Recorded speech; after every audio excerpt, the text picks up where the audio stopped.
Welcome to the Tech Egg. Don't get scrambled. Enjoy the video. You begin by creating the actual project and wiring the essentials.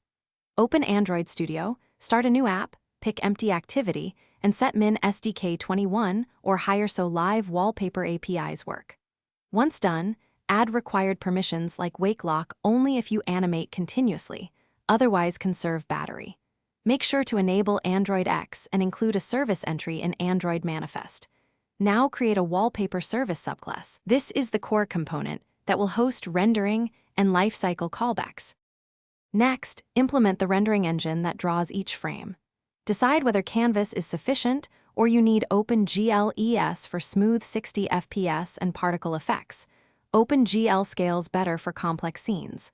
Load assets as appropriately sized bitmaps or textures and prepare density-aware resources for MDPI, HDPI, XHDPI.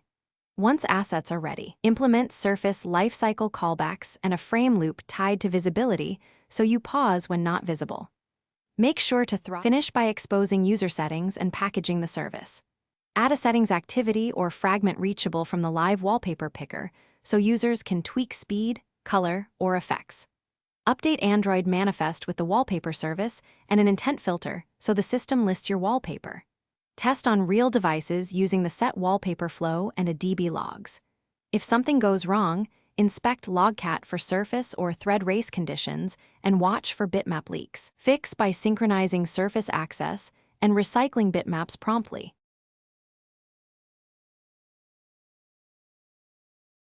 Thanks for watching. Consider subscribing if I helped unscramble your problems.